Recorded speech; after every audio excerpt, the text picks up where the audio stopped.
A very good morning to all of you.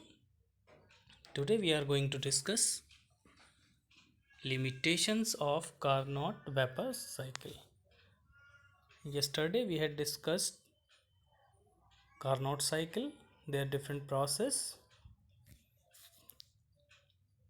and in detail TS diagram.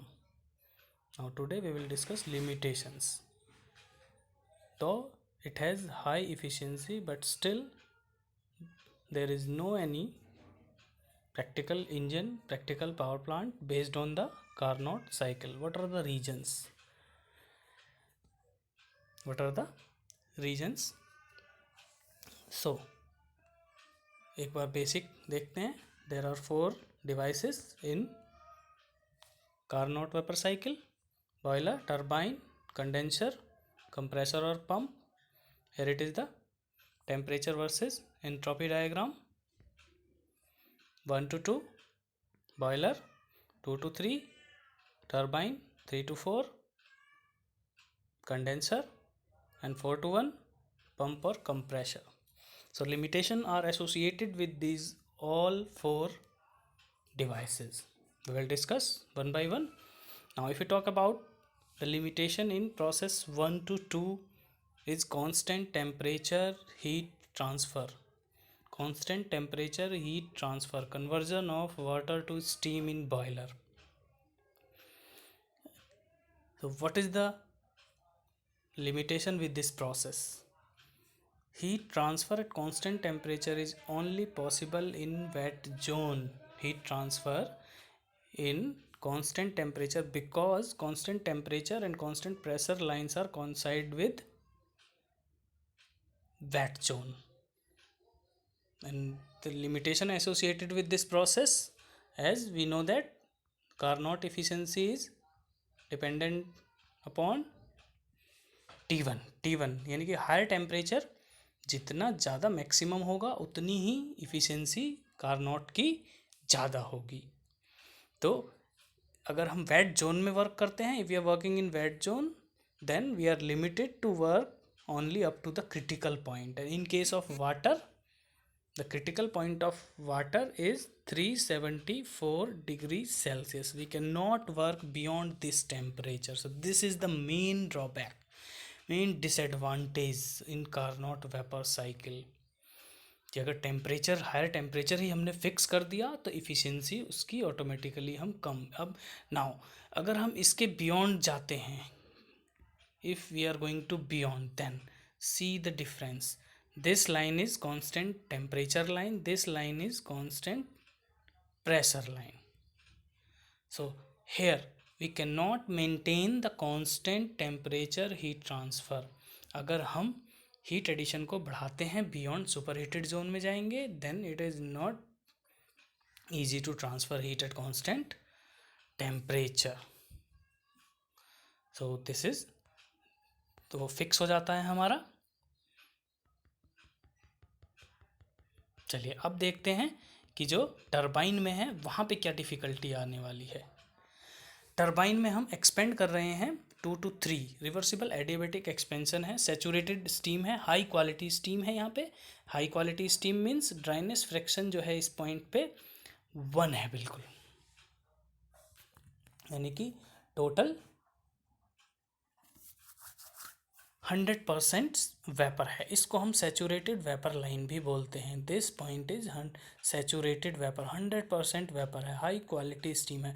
और जैसे जैसे ये turbine में एक्सपेंड हो रहा है वैसे वैसे हम नीचे क्वालिटी ऑफ स्टीम डिग्रेड हो रही है. जैसे जैसे हम एक्सपेंशन प्रोसेस हो रहा है वैसे वैसे क्वालिटी ऑफ स्टीम डिग्रेड हो रही है.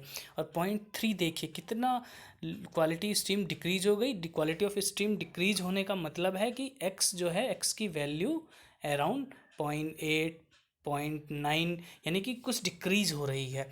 अब जैसे जैसे क्वालिटी डिक्रीज होगी वेपर के ड्रॉपलेट्स बनने शुरू हो जाते हैं. We are entering in wet zone. In wet zone the vapour droplets quantity will increase because dryness fraction is mass of vapour upon mass of liquid.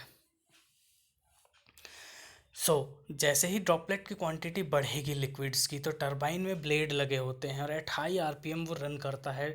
Because of the high potential energy, high enthalpy of the steam. जब उस high energy के साथ में वो turbine के blades पे strike करेगा तो टरबाइन के ब्लेड्स में हमारा इरोजन स्टार्ट हो जाएगा और वो ब्रेक होना स्टार्ट हो जाएंगे। तो लो क्वालिटी स्टीम के साथ में टरबाइन का वर्क करना बहुत ही डिफ़िकल्ट है। Even sometimes it can damage the turbine, turbine के ब्लेड्स को डैमेज कर सकता है। तो ये भी एक लिमिटेशन कार्नोट वेपर साइकिल के साथ में जुड़ी हुई है। अब आते हैं हम 4-to-1, क्योंकि 4-to-1 प्रोसेस में 4-to-1 क्या है, रिवर्सिबल एडियाबैटिक पंपिंग कह दें या हम इसको कंप्रेशन कह देते हैं। अब पंपिंग और कंप्रेशन, अब ये देखिए 0.4 कहाँ पर है हमारा, बिल्कुल वेट जोन में है, ना तो सैचुरेटेड लिक्विड है ना ही सैचुरेटेड वेपर है। तो it is very difficult to deal two phase region, चाहे वो कंप्रेसर हो चाहे वो पंप हो। ना तो हम ऐसा पंप डिज़ाइन कर सकते हैं जो टू फेज़ रीजन को डील कर सके, और ना ही हम ऐसा कंप्रेसर डिज़ाइन कर सकते हैं जो कि टू फेज़ रीजन को, बिकॉज पंप जो डील करता है वो ओनली लिक्विड को डील करता है। Pump can feed to water to boiler only liquid, and compressor जो डील करेगा, compressor will deal only for gases। अगर वो 100% वेपर है then only compressor we can use, if it is 100% liquid then only we can use pump। so ये भी एक बहुत बड़ा ड्रॉबैक है इसके साथ में, तो पंपिंग प्रोसेस भी नहीं हो सकता है। अब आते हैं 3-to-4 कंडेंसर में। It is very difficult to maintain the 0.4, यानी कि जो 0.4 है, जो क्वालिटी ऑफ स्टीम है 0.4 पे, उसको मेंटेन करना at constant temperature is very difficult task in condenser, very difficult task in condenser. तो mainly this are the limitations of Carnot vapour cycle. अगर हम बात करें तो बॉयलर के अंदर क्या लिमिटेशन है, एक मैक्सिमम टेम्परेचर जो क्रिटिकल पॉइंट तक ही हम जा सकते हैं वो फिक्स हो जाती है, क्योंकि हम वेट जोन में वर्क कर रहे हैं और वो कितनी है 374 डिग्री सेल्सियस। और अगर हमें एफिशिएंसी हाईएस्ट करनी है तो will have to go for beyond this temperature. तो बॉयलर में हमारा ये हो गया, टू फेज रीजन में ही ओनली वेट जोन में ही कॉन्स्टेंट टेम्परेचर में हम ट्रांसफ़र कर सकते हैं हीट को, बिकॉज कॉन्स्टेंट प्रेशर और टेम्परेचर लाइन कोइंसाइड करती हैं। टरबाइन में it is very difficult to deal with low quality steam of any turbine. अगर टरबाइन की बात करते हैं तो लो क्वालिटी स्टीम जैसे ही होगी उसके अंदर ड्रॉपलेट्स होंगे और वो वाटर टरबाइन के ब्लेड्स को इरोड कर सकते हैं। तो एक ड्रॉबैक है कंडेंसर के साथ में, हाई कांस्टेंट टेम्परेचर पे हीट का transfer, condensation, and to maintain 0.4 is very difficult. And pump and compressor, कोई भी ऐसा पंप या फिर कोई भी ऐसा कंप्रेसर नहीं बना सकते हम जो कि टू फेज जोन को डील करे, क्योंकि वेपर के ड्रॉपलेट्स होंगे तो गैस 100% गैस चाहिए तो हम कंप्रेसर यूज़ कर सकते हैं, 100% लिक्विड है तो हम पंप यूज़ कर सकते हैं। तो ये चारों लिमिटेशंस हैं जिसकी वजह से आज तक इस पे कोई प्रैक्टिकल वेपर साइकिल नहीं है। बट साइंस बहुत ही तरक्की कर रहा है, हो सकता है in future we can make the system which can follow these process at that time, make sure that the efficiency will be maximum. चाहे ये नहीं है लेकिन फिर भी हम पढ़ते हैं, because theoretically it has maximum efficiency, Carnot vapour cycle has maximum efficiency.